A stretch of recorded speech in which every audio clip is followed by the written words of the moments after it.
सर्वांना नमस्कार।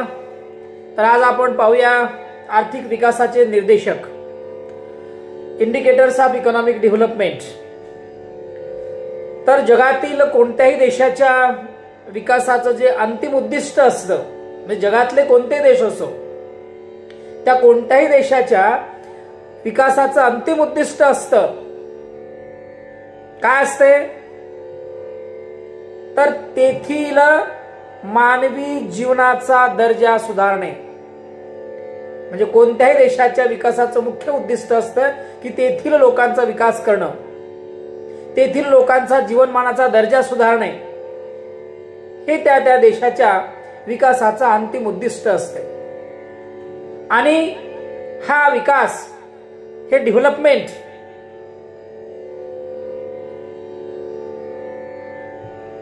कसं मोजायचं किंवा डेव्हलपमेंट कसं साध्य करायचं, याचं एकमेव माध्यम आहे ते म्हणजे इकॉनॉमिक डेव्हलपमेंट, आर्थिक विकास।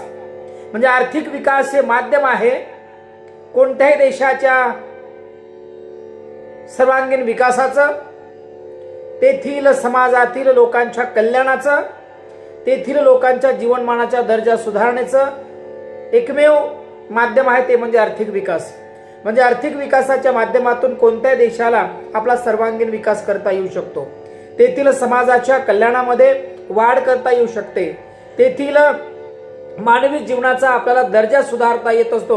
म्हणून कोणत्याही देशाच्या नियोजनामध्ये जर महत्त्वाचं जर नियोजन जर कुठल्या पद्धतीने करायचं झालं तर तो देश आपल्या आर्थिक विकासावर सर्वात जास्त भर देत असतो। म्हणजे आर्थिक विकास हे कोणत्या देशाच्या सर्वांगीण विकासाचं एक मेजरमेंट असतं, एक साधन असतं, हे आपल्याला त्या ठिकाणी स्पष्ट करता येतं।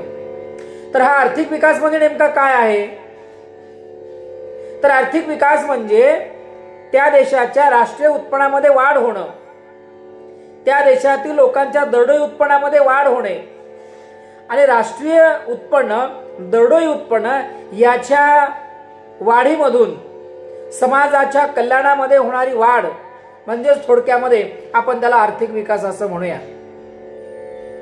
आर्थिक विकास म्हणजे लोकांच्या कल्याणामध्ये वाढ होणं, त्यांच्या दरडोई उत्पन्नामध्ये वाढ होणे, देशाच्या राष्ट्रीय उत्पन्नामध्ये वाढ होणं, यालाच आपण आर्थिक विकास असंही म्हणू शकतो।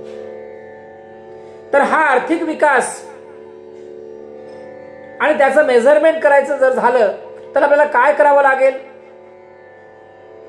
तर एखाद्या देशाच्या आर्थिक विकासाचं जर आपल्याला मेजरमेंट करायचं असेल, मोजमाप करायचं असेल, तर त्यासाठी अनेक घटक आणि त्या घटकाच्या माध्यमातून आपल्याला या आर्थिक विकासाचं मोजमाप करता येऊ शकतं। म्हणून जे आर्थिक घटक आहेत, जे सामाजिक घटक आहेत, सांस्कृतिक घटक आहेत, या अशा विविध घटकांच्या द्वारे देशातील आर्थिक आणि सामाजिक परिवर्तनाचं मूल्यमापन, सामाजिक, आर्थिक, सांस्कृतिक सुधारणेचं मूल्यमापन ज्या घटकांच्या द्वारे केलं जातं, त्या घटकाला आपण आर्थिक विकासाचे निर्देशक असं म्हणू शकतो।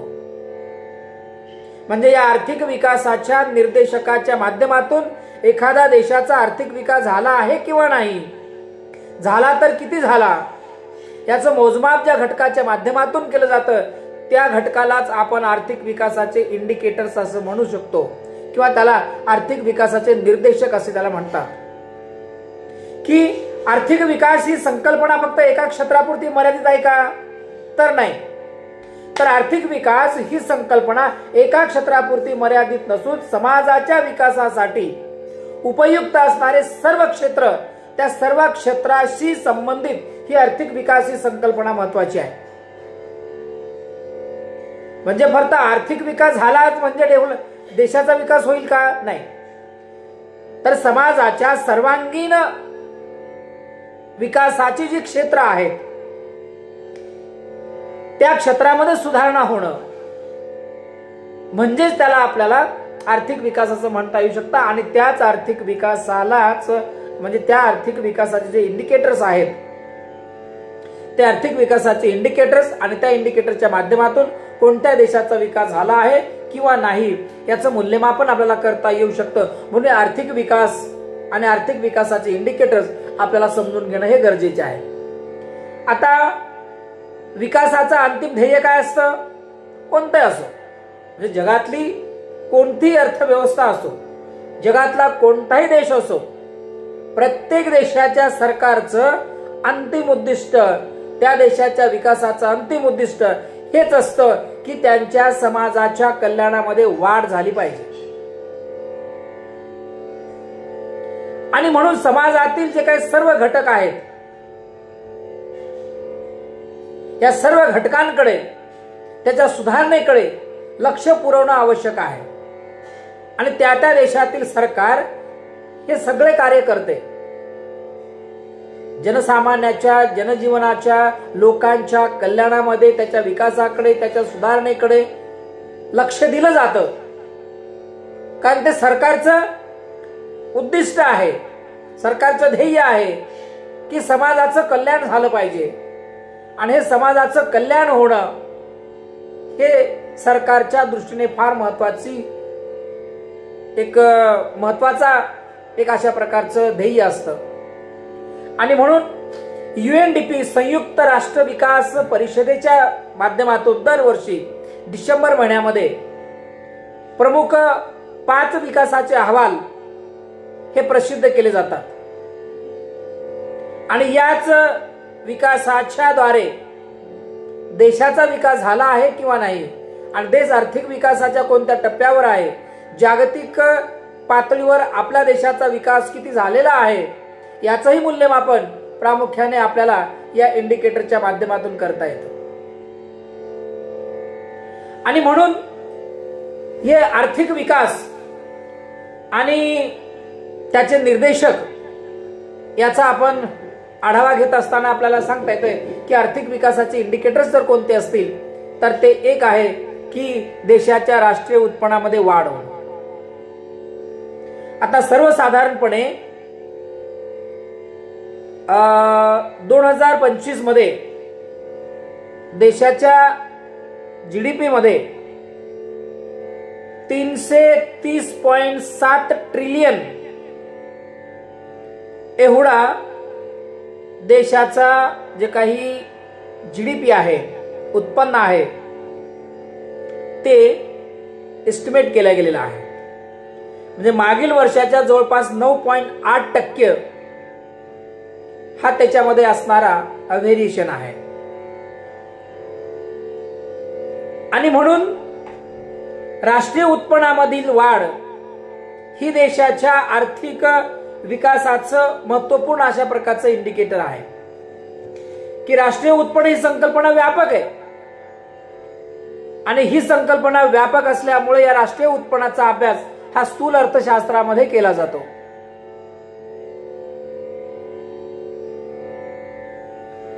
आता या राष्ट्रीय उत्पन्नाच्या माध्यमातून देशाचा आर्थिक विकास आपल्याला कशा पद्धतीने होत आहे याचा आपल्याला थोडक्यामध्ये विश्लेषण आपल्याला करता येतं की 1950 आणि 51 मध्ये जे काही वार्षिक वृद्धी दर आहे तो वार्षिक वृद्धी दर 1950 आणि 51 मध्ये चालू किमतीनुसार तो 6.4% होता आणि स्थिर किमतीनुसार तो 3.1% आहे.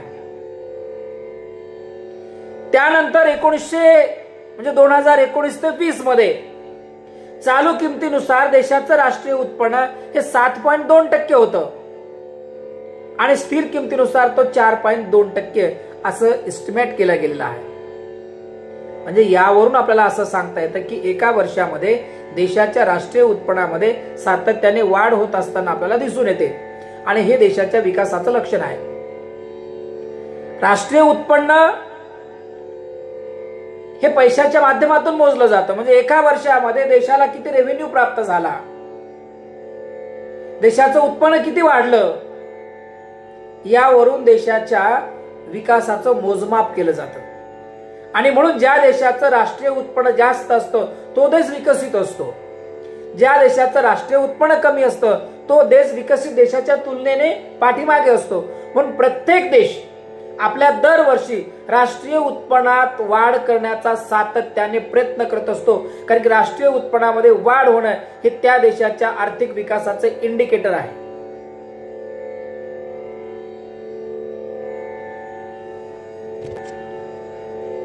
त्यानंतर आपल्याला दुसऱ्या घटकाकडे आपल्याला या ठिकाणी वळता येतं की देशाच्या आर्थिक विकासाचं इंडिकेटर जर कुठलं असेल तर ते म्हणजे दरडोई उत्पन्नामध्ये वाढ, increase in per capita income, की देशाच्या दरडोई उत्पन्नातील वाढ ही देखील देशाच्या आर्थिक विकासाचं इंडिकेटर्स म्हणून त्या ठिकाणी ओळखलं जातं।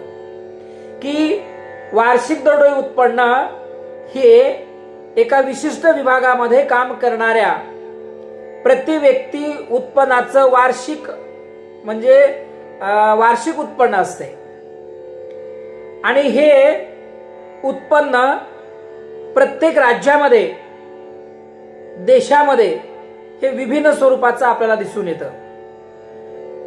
तर आपण जर पाहिलं तर 1950 आणि 51 मध्ये दरडोई उत्पन्नाच्या वाढीचा जो दर आहे तो दरडोई उत्पन्न वाढीचा जो दर जो 50 आणि 51 मध्ये तो 4.5% होता चालू किमतीनुसार। 2019 आणि 20 मध्ये तो 6.1% झालेला आहे। म्हणजे दरडोई उत्पन्नामध्ये साहजिकच काय झालेले वाढ झालेली आहे आणि हे देशाच्या आर्थिक विकासाचं इंडिकेटर्स आहे। म्हणजे प्रति व्यक्ती उत्पन्न म्हणजे दरडोई उत्पन्न होय आणि देशाच्या दरडोई उत्पन्नामध्ये वाढ होणं हे देशाच्या आर्थिक विकासाचं एक महत्त्वपूर्ण अशा प्रकारचं निर्देशक, अशा प्रकारचं इंडिकेटर्स म्हणून त्या ठिकाणी ओळखलं जातं। त्याचबरोबर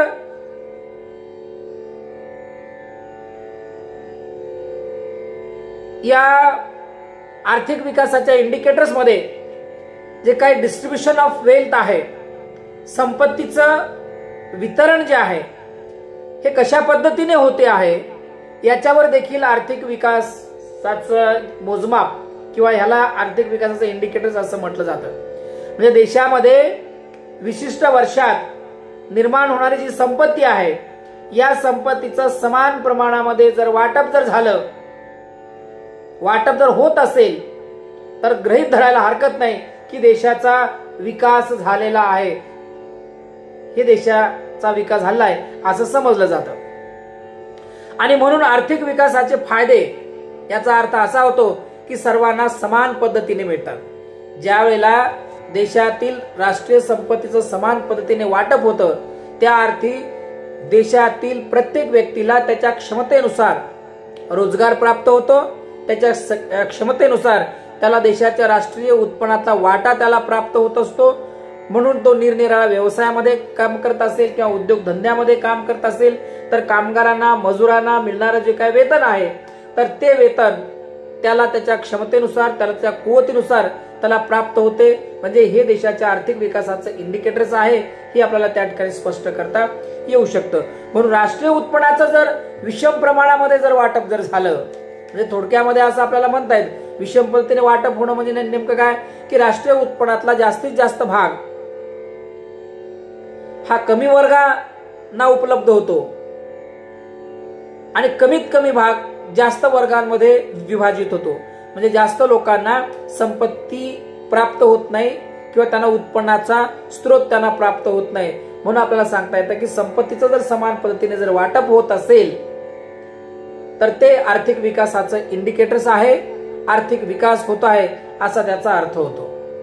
त्याच्यानंतर आपल्याला सांगता येतं की इन्क्रीज इन पॉवर्टी देशाच्या आर्थिक विकासाचं अतिशय महत्वाचं असं इंडिकेटर्स आहे की दारिद्र्यामध्ये घट, दारिद्र्यामध्ये सातत्याने वाढ जर होत असेल तर हे देशाच्या विकासाचं एक चांगलं लक्षण नाहीये। बरोबर ना, लोकसंख्या वाढत आहे त्याच प्रमाणामध्ये दारिद्र्य पण मोठ्या प्रमाणामध्ये जर वाढत असेल तर हे देशाच्या विकासाचं लक्षण आहे का चांगलं?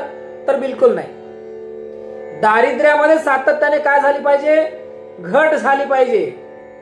ज्या खर्चाच्या पातळीला पोषणासाठी किमान उष्मांक व इतर जीवनावश्यक वस्तू आणि सेवा उपलब्ध होऊ शकतात ती खर्चाची पातळी म्हणजे दारिद्र्य रेषा।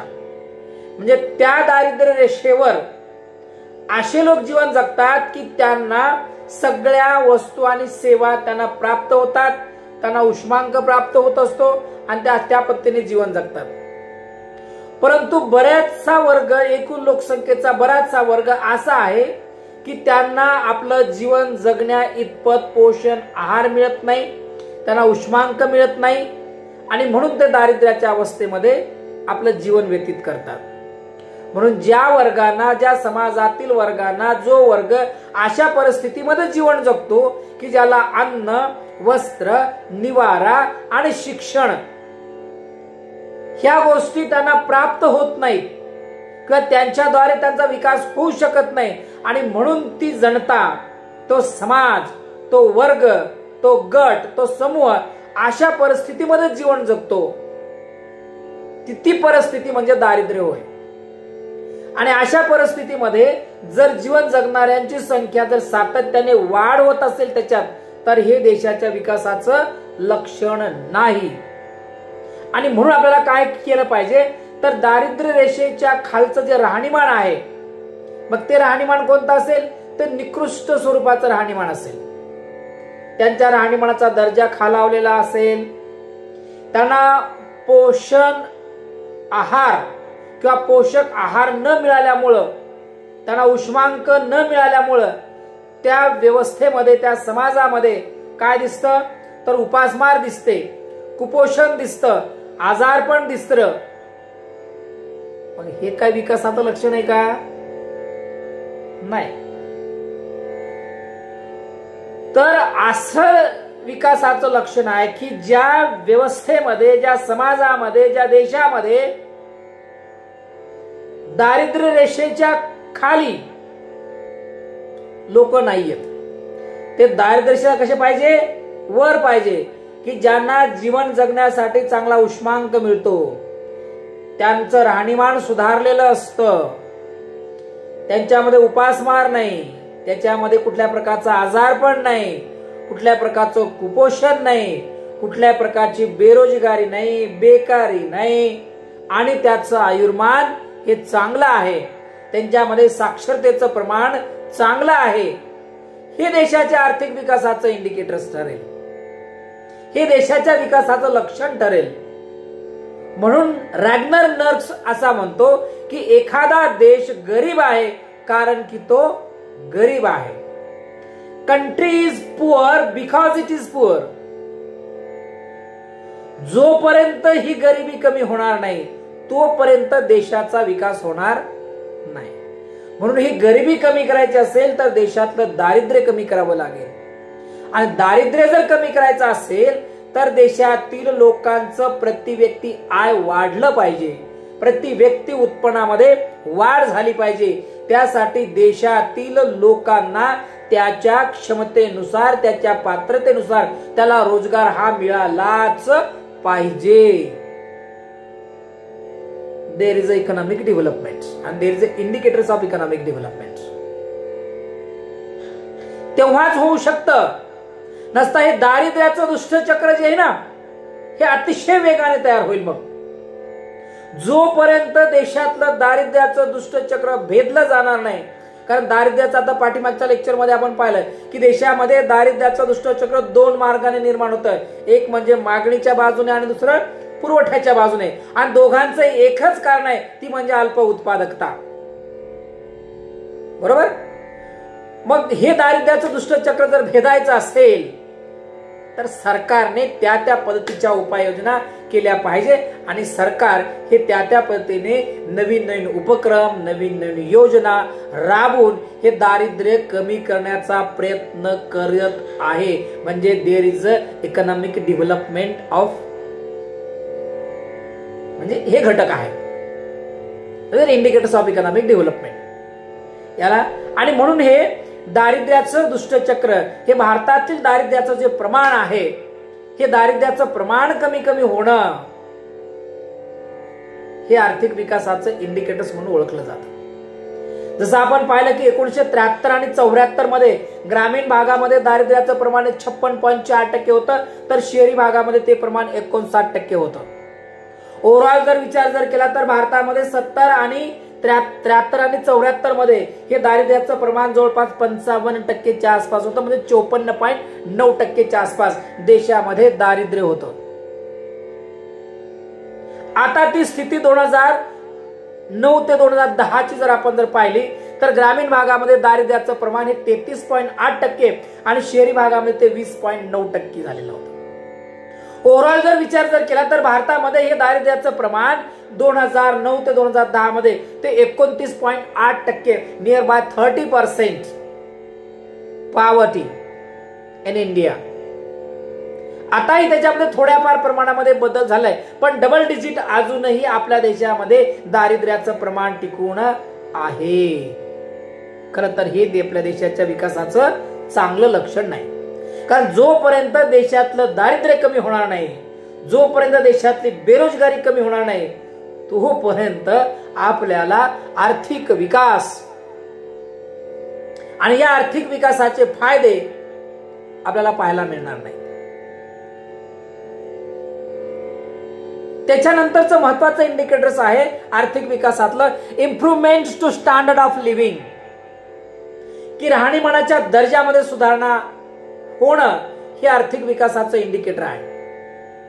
की देशातील नागरिकांचा राहणीमानाचा दर्जा उंचावणं हे आर्थिक विकासाच्या प्रक्रियेतलं अतिशय महत्वाचं असं उद्दिष्ट आहे.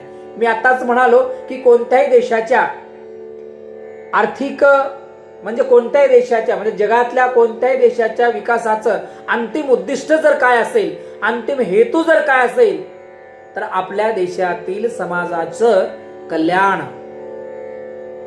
म्हणजे नेमकं काय, तर लोकांच्या राहणीमानाचा दर्जा उंचावणे.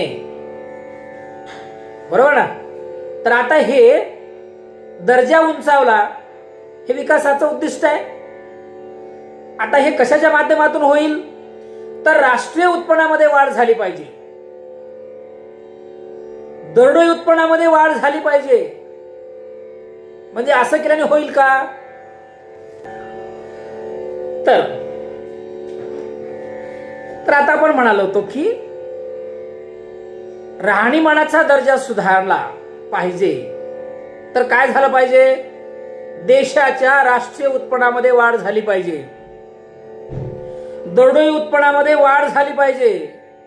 म्हणजे राष्ट्रीय उत्पन्नामध्ये वाढ झाली, दरडोई उत्पन्नामध्ये वाढ झाली, म्हणजे राहणीमानाचा दर्जा सुधारेल का, राहणीमानाचा दर्जा वाढतो का, ह्या गोष्टी फार महत्वाच्या आहेत. यासाठी अमेरिकेमध्ये डी मॉरिस यांच्या संकल्पनेनुसार काय झालं की अमेरिकेमध्ये ओव्हरसीज डेव्हलपमेंट काउन्सिल या संस्थेनं जीवनमानाच्या भौतिक गुणवत्तेचा एक निर्देशांक तयार केला. आणि त्यासाठी त्याने काय लक्षात घेतलं, सरासरी आयुर्मान, बालमृत्यूचं प्रमाण, साक्षरता हे घटक विचारात घेतले. आणि आर्थिक विकासाच्या प्रक्रियेमध्ये देशातील नागरिकांचं आयुर्मान जर वाढत असेल, कळलं का, या अहवालानुसार काय, देशातील लोकांचं आयुर्मान जर वाढत असेल, अभ्रक किंवा बालमृत्यूचं प्रमाण जर घटत असेल, तर देशाचा आर्थिक विकास होत आहे असं गृहीत धरायचं. थोडक्यामध्ये देशाच्या राहणीमानाचा दर्जा जर सुधारत असेल, तर देशाचा आर्थिक विकास होत आहे असं समजायचं. आता राष्ट्रीय उत्पन्नामध्ये वाढ होणं आणि लोकांचा राहणीमानाचा दर्जा सुधारणं याचा तसा फारसा काही असं रिलेशन आहे असंही नाही. कारण राष्ट्रीय उत्पन्न म्हणजे एका विशिष्ट वर्षाच्या कालावधीमध्ये देशामध्ये सरकारला विविध मार्गाने जे उत्पन्नाची प्राप्ती होते, त्या प्राप्तीचं एकूण मोजमाप, त्याचं मूल्य विचारामध्ये घेऊन हे राष्ट्रीय उत्पन्न मोजलं जातं. मग ते पैशाच्या स्वरूपामध्ये आहे. मग कर वाढवून किंवा टॅक्स वाढवून हे सरकारला उत्पन्नाची प्राप्ती करता येऊ शकते. एका वर्षामध्ये सरकारला आपल्या उत्पन्नामध्ये वाढ करता येऊ शकते, पण वास्तविक लोकांच्या जनकल्याणाचं काय, राहणीमानाचा दर्जा सुधारला पाहिजे, हे देशाच्या आर्थिक विकासाचं इंडिकेटर्स आहे. त्यानंतर आपल्याला सांगता येतं की increase in quality of population, की लोकांच्या गुणवत्तेमध्ये वाढ झाली पाहिजे. बघा आता लोकांची गुणवत्ता आता गुणवत्ता कशावर ठरते तर सांगता येते कोणत्याही देशाचा आर्थिक विकास कशावर अवलंबून असतो तर 2 घटकावर अवलंबून असतो. एक म्हणजे त्या देशामध्ये असणारी उपलब्ध लोकसंख्या आणि त्या देशामध्ये असणारे नैसर्गिक साधन संपत्ती. या 2 घटकावर कोणत्याही देशाचा आर्थिक विकास किंवा सर्वांगीण विकास हा अवलंबून असतो. आता भारतातील लोकसंख्येचा जर संख्यात्मक दृष्टिकोनातून आणि गुणात्मक दृष्टिकोनातून जर विचार जर केला तर आपल्या देशामध्ये संख्यात्मक लोकसंख्येचं प्रमाण जास्त आहे हो, पण गुणात्मक लोकसंख्येचं प्रमाण संख्यात्मक लोकसंख्येच्या तुलनेने कमी आहे. पण संख्यात्मक लोकसंख्या जास्त आहे आणि साधन संपत्तीचं प्रमाण चा वापर करणारी लोकसंख्या जास्त आहे. म्हणून दिवसेंदिवस साधन संपत्ती कमी कमी कमी कमी होऊ लागले, परंतु लोकसंख्या इन्क्रीज होत चाललेली आहे. हे देशाचा विकासाचं लक्षण आहे का? म्हणून एकूण लोकसंख्येमध्ये उच्च शिक्षण घेतलेल्या नागरिकांची संख्या म्हणजे लोकांची संख्या विचारामध्ये घेतली पाहिजे. आणि प्रति हजारी लोकसंख्येमध्ये शाळा किती आहेत, महाविद्यालये किती आहेत यांचाही विचार करणं अपेक्षित आहे. साक्षर लोकसंख्या किती आहे, उत्पादक लोकसंख्या किती आहे, ग्रामीण आणि शहरी भागामध्ये किती टक्के लोकसंख्या वास्तव्य करते आणि दैनंदिन उपभोगातून लोकसंख्येला दररोज किती उष्मांक प्राप्त होत असतो आणि लोकांना वैद्यकीय सुविधा किती प्रमाणामध्ये मिळतात, यावरून लोकसंख्येची गुणवत्ता ठरत असते. या सर्व बाबींमध्ये होणारी वाढ म्हणजेच गुणात्मक सुधारणा म्हणजेच देशाचा आर्थिक विकास. आता कमी विकसित देशामध्ये काय होतं की लोकसंख्या वाढीचा दर जास्त असतो आणि वाढत्या लोकसंख्येमुळे प्रत्येक घटकांवर ताण पडतो. म्हणजे नैसर्गिक साधन संपत्तीवर पण ताण पडतो, पर्यावरणावर त्याचा ताण पडतो. म्हणून पर्यावरण टिकलं तर समाज टिकेल. म्हणून टिकलेल्या समाजाने पर्यावरणाचं संवर्धन आणि संरक्षण करणं गरजेचं आहे, कारण की त्याच्यावरच समाजाचं स्वास्थ्य अवलंबून आहे.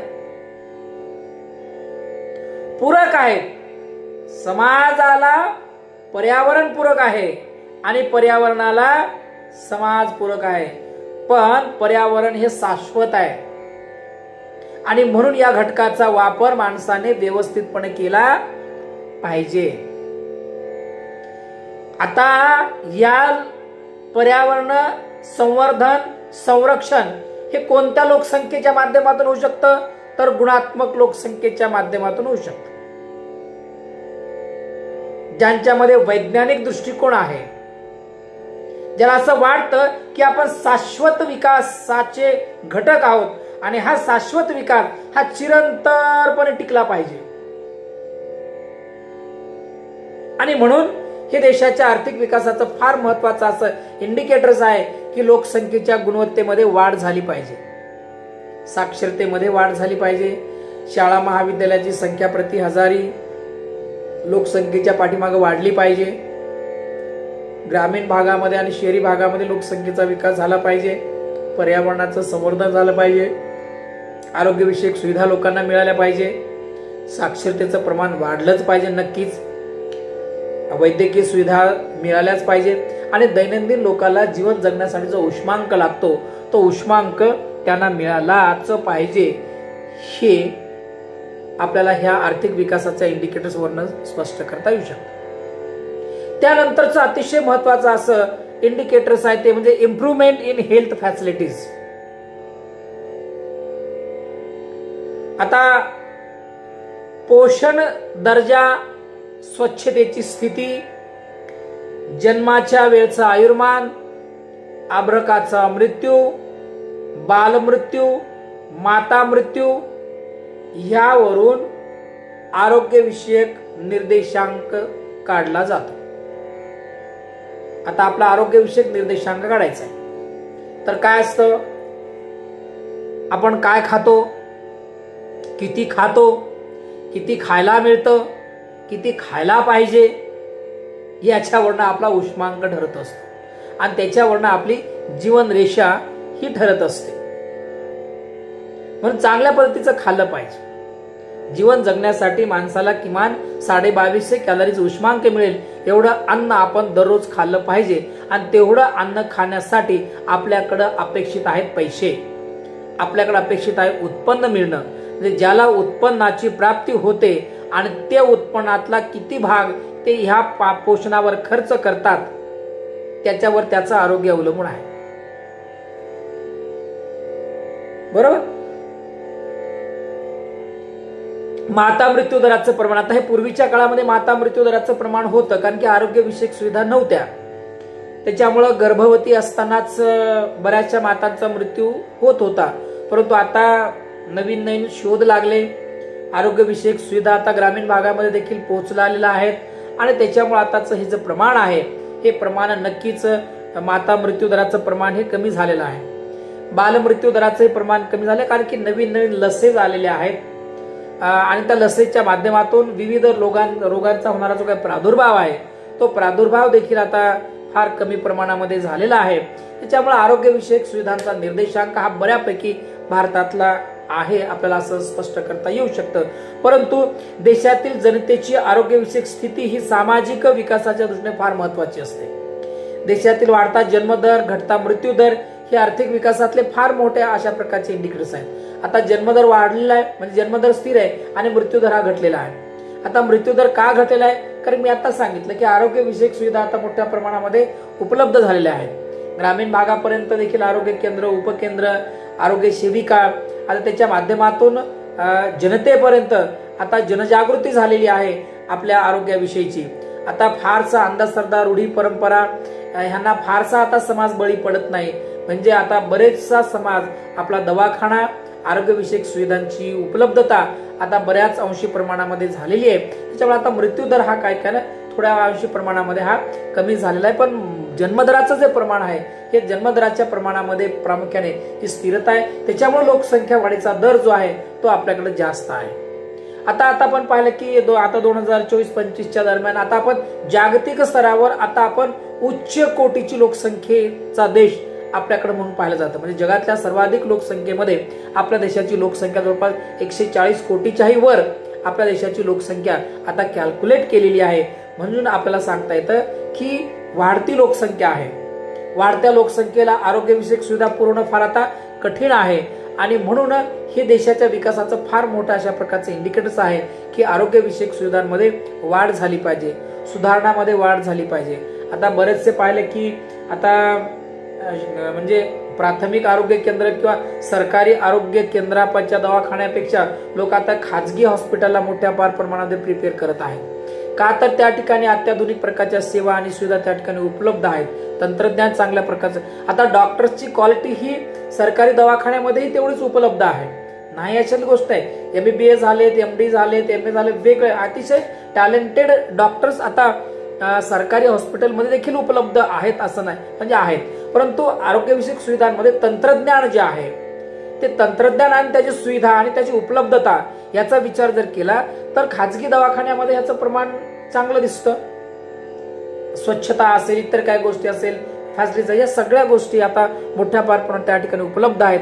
पण आता ग्रामीण भागामध्ये आणि सरकारी दवाखान्यांमध्ये या सोयी सुविधा मोठ्या प्रमाणात उपलब्ध होणं अपेक्षित आहेत आणि त्या झाल्या पाहिजे आणि तशा प्रकारचे प्रयत्न सुरू आहेत हे आपल्याला त्या ठिकाणी स्पष्ट करता येऊ शकतं. सरकार त्या पद्धतीने प्रयत्न करतच आहेत की आपल्या देशाचा आरोग्य निर्देशांक जो आहे हा आरोग्य निर्देशांक कसा वाढेल यावर सरकार मोठ्या प्रमाणामध्ये प्रयत्न करत आहेत. त्याबरोबर आपल्याला सांगता येतं की भारतामध्ये जे काही पितृसत्ताक कुटुंब पद्धती आहे त्याचा बऱ्याच अंशी प्रमाणामध्ये जो फटका आहे तो आपल्याला आरोग्याला मोठ्या प्रमाणामध्ये बसतो आहे. आता स्त्रियांच्या बाबतीमध्ये विचार, पूर्वी असं होतं की पितृसत्ताक कुटुंब पद्धतीमुळे काय होतं की पुरुषाच्या तुलनेमध्ये महिलांच्या आरोग्यांकडे तेवढ्या फार प्रमाणामध्ये सुविधा किंवा काळजी होताना दिसत नव्हती. पूर्वी काय व्हायचं की महिला स्वयंपाकच करायच्या आणि सगळ्या कुटुंबाचं जेवण झालं की महिला सगळ्यांच्या नंतर जेवण करायची. म्हणजे तिला काही उरलं नाही उरलं तरी पण ते आहे त्याच्यावर आपलं पोट भरून जायचे. त्याच्यामुळे तिचे आरोग्य हे नेहमी धोक्यात असायचे. परंतु आता प्रामुख्याने समाज सुशिक्षित झालेला आहे, साक्षर झालेला आहे, नवीन दृष्टिकोन समाजामध्ये आता रुजू झालेला आहे आणि आरोग्यविषयक सुविधा आता देखील या महिलांना आता मिळत असलेल्या आपल्याला दिसून येते. आणि म्हणून स्वभाव गुणधर्मानुसार त्या आपल्याला झालेल्या आजारासंबंधी महिला तक्रार करत नाहीत आणि अनेकदा अशा आरोग्य सेवा जर मिळाल्याच नाही तर त्यामुळं खूप मोठा उशीर झालेला असतो आणि अशा वेळेला ह्या माता, ह्या स्त्रिया, ह्याचं महिलांचं प्रमाण जे आहे हे वेगवेगळ्या रोगांना बळी पडण्याचं प्रमाण हे प्रामुख्याने जास्त असतं. हे आपल्या आर्थिक विकासाचं एक महत्वाचं असं इंडिकेटर आहे आणि लोकसंख्येतला अतिशय महत्वाचा असा घटक आहे ते म्हणजे महिला. कारण की एका रथाचे हे दोन चाक आहेत, दोन्ही चाक त्याच पद्धतीने सक्षम असले पाहिजे, काय काय तरच हा रस्सा, हा संसार रूपी रथ, हा गाडा, हा देशाची व्यवस्था ही चांगल्या पद्धतीने कार्य करू शकते. म्हणून पुरुषाच्या तुलनेने महिलांना तेवढंच महत्व देणं गरजेचं आहे. आता आपण पाहतो की आता फार मोठ्या प्रमाणातल्या सुधारणा झालेल्या आहेत. आता महिला पुरुषांच्या बरोबरीने आता आलेल्या आहेत, परंतु त्याचं प्रमाण फार कमी आहे. ग्रामीण भागामध्ये त्याचा प्रमाणाचा विचार जर केला तर अजून तिथं संधी उपलब्ध होणं गरजेची आहे. या गोष्टी आपल्याला त्या ठिकाणी स्पष्ट करता येऊ शकतात. आर्थिक विकासाच्या इंडिकेटर्स मध्ये त्यानंतर आपण त्या घटकाकडे येऊया की शिक्षण विषयक सुविधांमध्ये वाढ झाली पाहिजे. Improvement in educational facilities. कोणत्याही देशाच्या सर्वांगीण आर्थिक विकासाचं किंवा सर्वांगीण विकासाचं अतिशय महत्वाचं असं माध्यम जर कुठलं असेल तर ते शिक्षण. शिक्षण हे कोणत्या देशाच्या आर्थिक विकासाचा महत्वाचा असा घटक आहे की या शिक्षण विषयक निर्देशांकावरूनच कोणत्याही देशाच्या विकासाची कल्पना आपल्याला करता येऊ शकते. देश कसा विकसित आहे हे कळतं त्याच्या शिक्षणावरून, देश मागास आहे कळतं त्याच्या शिक्षणावरून. आणि म्हणून त्या देशातील शिक्षणाचा दर्जा कसा आहे, त्या शिक्षणाची सुगमता कशी आहे, म्हणजे दिलं जाणारं जे शिक्षण आहे ते कशा पद्धतीचं आहे, याच्यावरून त्या देशाचा विकास दर किंवा त्या देशाचा विकास ठरत असतो. आपण कोणत्या प्रकारचं शिक्षण देतोय, कोणत्या प्रकारच्या शिक्षणाची गरज आहे, आपण जागतिक स्तरावर म्हणजे जागतिक महासत्ता होण्याच्या मार्गावर जर जात असेल तर आपण कोणत्या प्रकारचं शिक्षण देणं गरजेचं आहे. जगामध्ये कोणत्या प्रकारचं शिक्षण दिलं जात आहे, जगातले जे विकसित देश आहेत त्या विकसित देशामध्ये कोणत्या प्रकारचं शिक्षण दिलं जात आहे आणि आपण कोणत्या प्रकारचं शिक्षण देतो याचा जर विचार जर केला तर आपल्याला शिक्षण विषयक सुविधांमध्ये सुधारणा करणं फार गरजेचे आहे. एकूण साक्षरतेचा दर, त्याच्यामध्ये स्त्री पुरुषांच्या साक्षरतेचा दर फार महत्वाचा आहे. पुरुषांची साक्षरता किती आहे, स्त्रियांची साक्षरता किती आहे. पुरुषांच्या तुलनेमध्ये स्त्रियांची साक्षरता जर कमी असेल तर हा आर्थिक विकासातला सुगमता नाही किंवा आर्थिक विकासाला म्हणता येणार नाही. तर स्त्रियांच्याही साक्षरतेमध्ये वाढ झाली पाहिजे, महिला साक्षर झाल्या पाहिजे, महिलांना शिक्षण विषयक सुविधा मिळाल्या पाहिजे, त्यांना चांगल्या प्रकारच्या सुविधा मिळाव्यात. त्यासाठी सरकारने नवीन नवीन उपाययोजना केल्या पाहिजे आणि सरकार त्या उपाययोजना करत आहे. शालेय गळतीचं प्रमाण कमी झालं पाहिजे. प्रत्येक मुलगा विशिष्ट वय झालं की तो शाळेमध्ये आलाच पाहिजे, ती सक्ती केली पाहिजे आणि सरकारने ती सक्ती केली पाहिजे. त्यासाठी सरकारने तशा फॅसिलिटीज अवेलेबल करून दिल्या पाहिजे, तरच हे शिक्षणाचा दर्जा टिकून राहील. म्हणून शिक्षणामध्ये गळतीचं प्रमाण आहे किंवा शालेय गळतीचं जे प्रमाण आहे हे तेव्हाच कमी होईल. सरकारने अशा काही प्रकारचे धोरण राबवले पाहिजे की ज्या धोरणामुळे ग्रामीण भागातील वाड्या वस्त्यामधला कुठलाही मुलगा कुठलीही मुलगी शिक्षणापासून वंचित राहता कामा नये आणि ते शिक्षण देण्याची, मोफत शिक्षण देण्याची सुविधा ही सरकारने अवेलेबल करून दिली पाहिजे. कारण ते देशाच्या विकासाचं इंडिकेटर आहे. कारण आपण आताच म्हटलं की शिक्षण हे सर्वांगीण विकासाचं माध्यम आहे, परिवर्तनाचं साधन आहे. जर परिवर्तन करायचं असेल, सुधारणा करायची असेल, देश विकसित करायचा असेल तर शिक्षण मिळणं प्रत्येकाचा हक्क आहे आणि तो उपलब्ध करून दिला पाहिजे. हे शिक्षण विषयक निर्देशांकामध्ये आपल्याला स्पष्ट करता येईल. म्हणून शिक्षण विषयक निर्देशांक जो आहे तर हा समाजाच्या विकासाचा निर्देशांक आहे. समाज विकसित आहे का नाही कशावरून कळतं? शिक्षणावरून कळतं. चांगल्या दर्जाच्या शिक्षणावरून कळतं, उच्च प्रतीच्या शिक्षणावरून कळतं. मग शिक्षण घेतल्याच्या नंतर पुढं काय? घेतलेलं शिक्षण त्याचं रोजीरोटी त्याला उपलब्ध करून देणार असलं पाहिजे. त्याने घेतलेल्या शिक्षणाच्या दर्जानुसार त्याला त्याची रोजीरोटी मिळण्याचा हक्क त्या शिक्षणापासून त्याला मिळालाच पाहिजे. ही तरतूद सरकारने आपल्या शासन दरबारी करणं गरजेचे आहे.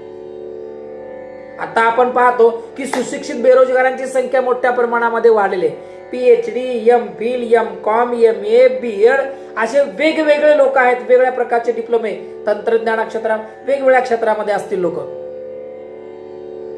या सगळ्यांना त्यांच्या क्षमतेनुसार त्यांच्या शैक्षणिक पात्रतेनुसार त्याला त्याचा रोजगार हा उपलब्ध करून देणं हा शिक्षणातला दर्जा सांगतो. आणि ह्या दर्जावरून देशाचा आर्थिक विकास आपल्याला त्या ठिकाणी स्पष्ट करता येतो. म्हणून लोकसंख्येची गुणवत्ता, लोकसंख्या उच्च प्रतीची आहे कशावरून ठरतं? त्याच्या शिक्षणावरून ठरते. देशातील लोकसंख्येची गुणवत्ता कशावरून ठरते? त्या देशातील शिक्षणावरून ठरते.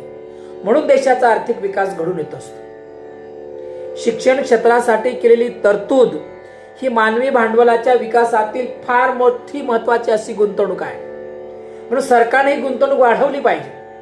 आता इतर देशाचा विचार जर केला तर इतर देश आपल्या एकूण राष्ट्रीय उत्पन्नाच्या किती टक्के खर्च शिक्षणावर करतात आणि भारतामध्ये शिक्षणावर किती टक्के खर्च होतो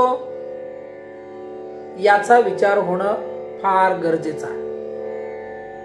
शिक्षण ही मानवी भांडवलाच्या विकासातील महत्वपूर्ण अशी गुंतवणूक आहे. ही मानवी भांडवल आहे. त्याच्यामध्ये जर गुणवत्ता निर्माण करायची असेल तर त्याला शिक्षण द्यावं लागेल.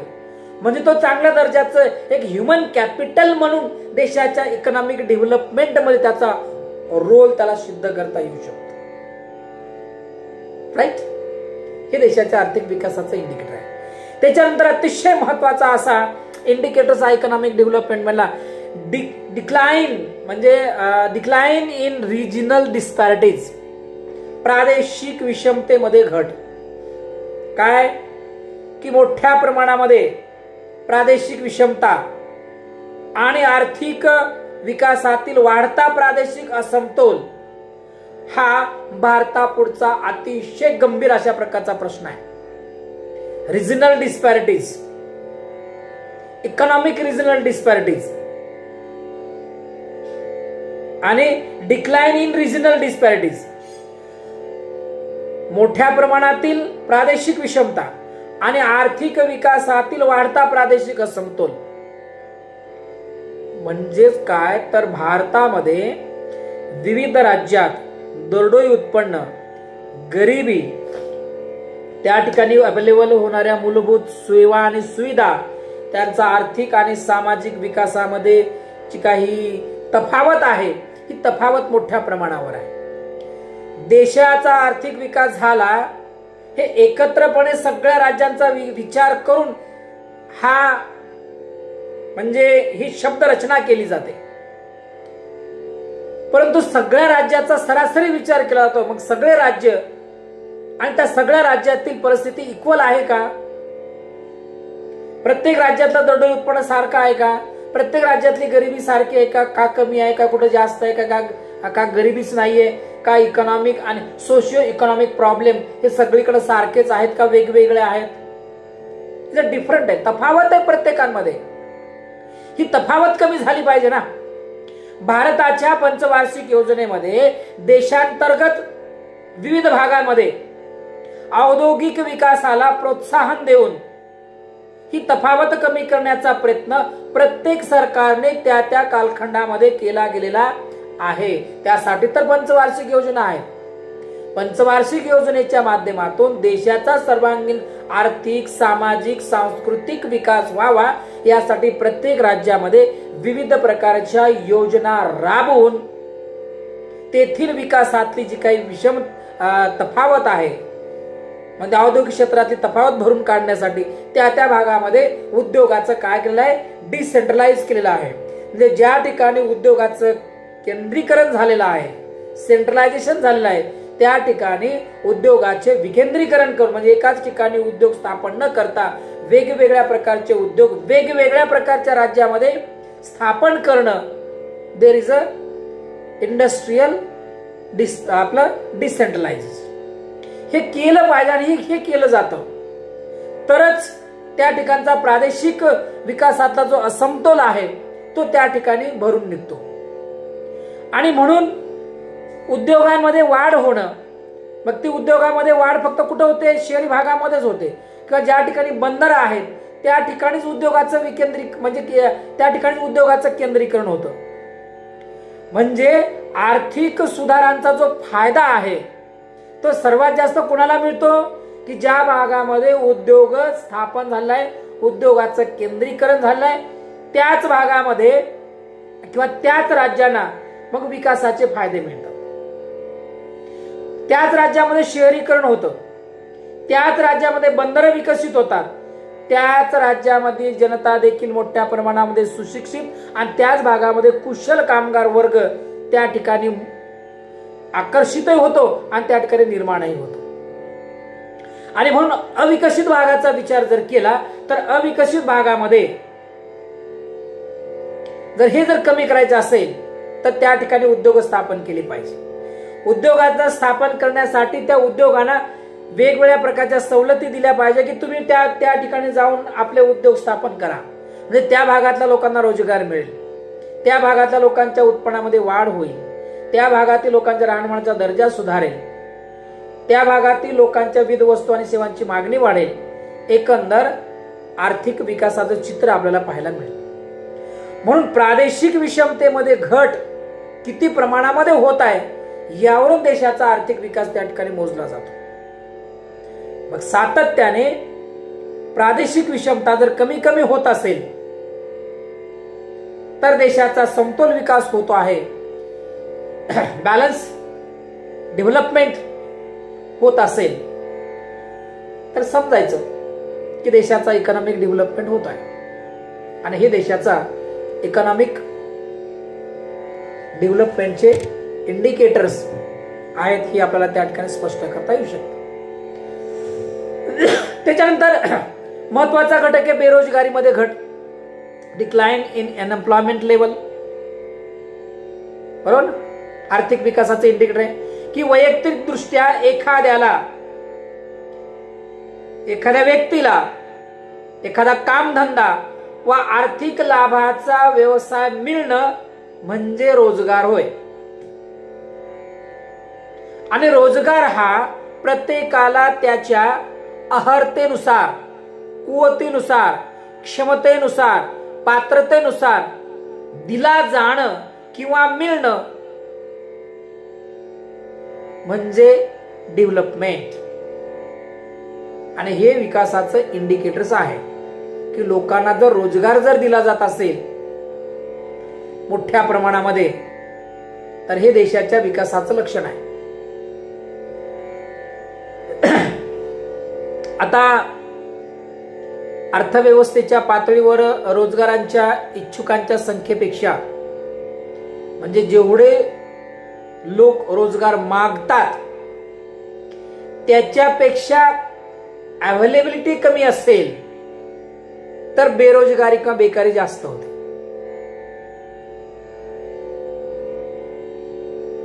जर पाहिलं तर 2001 मध्ये शेती आणि शेती संबंधित व्यवसायामध्ये भारतामध्ये 47% लोक काम करत होते. हा आकडा 2016 आणि 17 मध्ये तो 51% इतका झाला. विकसित देशाचा विचार जर केला ना तर ह्याचं प्रमाण फार कमी आहे. शेती क्षेत्रामध्ये हे लोक फार कमी काम करतात, औद्योगिक क्षेत्रामध्ये आणि सेवा क्षेत्रामध्ये मोठ्या प्रमाणावर काम करतात. जरी बेरोजगारी जर कमी करायची असेल तर शेती क्षेत्रामध्ये जे काम करणारा जो कामगार वर्ग आहे, औद्योगिक क्षेत्राचा जर विकास जर केला, औद्योगिक क्षेत्रामध्ये जर सुधारणा जर केल्या तर हा शेती क्षेत्रामध्ये काम करणारा जो अतिरिक्त ठरलेला जो वर्ग आहे, आपल्याला छुपी बेरोजगारी म्हणतो, ती छुपी बेरोजगारी जर कमी करायची असेल तर औद्योगिक क्षेत्राचा विकास करणं गरजेचं आहे. म्हणजे छुप्या बेरोजगारीमध्ये कॅल्क्युलेट झालेले जे काही अनएम्प्लॉयमेंट लेबर आहेत हे कुठं डायव्हर्ट होतील, इंडस्ट्रियल सेक्टरमध्ये त्यांना रोजगार मिळेल, तिथं त्यांना रोजगार मिळेल, तिथं त्यांच्या उत्पन्नामध्ये वाढ होईल आणि उत्पन्नामध्ये वाढ झाल्यामुळे ते पर्यायी मिळालेलं उत्पन्न शेती क्षेत्रामध्ये ते इन्व्हेस्टमेंट करतील, मग परत शेती क्षेत्राचा विकास त्या ठिकाणी होऊ शकतो. आणि म्हणून आपल्याला सांगता येतं की बेरोजगारीमध्ये देखील घट होणं म्हणजेच रोजगार निर्मिती होणं हे देशाच्या आर्थिक विकासाचं महत्वपूर्ण असा इंडिकेटर्स आपल्याला त्या ठिकाणी स्पष्ट करता आपल्याला येऊ शकतं. ह्या सगळ्या गोष्टीवर आपण या ठिकाणी चर्चा केली आहे की आर्थिक विकासाचे नेमके इंडिकेटर्स कोणते आहेत. हे आर्थिक विकासाचे इंडिकेटर्सचा आपण जर विचार केला तर आपल्या देशाचा सर्वांगीण विकासाकडे आपल्याला जास्त लक्ष देता येऊ शकतं. म्हणून राष्ट्रीय उत्पन्नामध्ये वाढ झाली पाहिजे, देशातील बेरोजगारी कमी झाली पाहिजे, आरोग्यविषयक सुविधा लोकांना मिळाल्या पाहिजे, प्रादेशिक विषमता, प्रादेशिक समतोल मोठ्या प्रमाणामध्ये झाला पाहिजे, त्याचबरोबर दारिद्र्य कमी झालं पाहिजे. या सगळ्या गोष्टी जर मोठ्या प्रमाणामध्ये जर आटोक्यात येत असतील तर गृहीत धरायचं की आपला आर्थिक विकास होत आहे आणि हे आर्थिक विकासाचे इंडिकेटर्स आपल्याला स्पष्ट करतात. म्हणून मी सांगतो की कोणत्या देशाचा आर्थिक विकास झाला आहे किंवा नाही हे आपल्याला कशावर मोजता येतं तर या आर्थिक निर्देशकावरून, या इकॉनॉमिक इंडिकेटर्सवरून मोजता येते की देशाचा विकास झाला तर किती झाला, झाला नाही तर का नाही झाला, मग कोणते घटक अपयशी ठरले, मग आपल्याला कोणत्या प्रकारच्या सुधारणा करता येऊ शकतात की आपल्याला अजून चांगल्या प्रकारच्या सुधारणा करून देशाचा आर्थिक विकास आपल्याला करता येऊ शकतं. म्हणून आपल्याला या ठिकाणी एवढंच आपल्याला सांगता येतंय की कोणत्या देशाचा आर्थिक विकास हा त्या देशातल्या आर्थिक विकासाच्या इंडिकेटरवरून अवलंबून असतो आणि ते आर्थिक विकासाचे इंडिकेटर किती चांगल्या पद्धतीने गतिशील आहेत, किती सुधारणावादी आहेत, यावरून देशाचा आर्थिक विकास हा त्या ठिकाणी ठरतो. चला या ठिकाणी थांबूया. ओके, थँक्यू, धन्यवाद.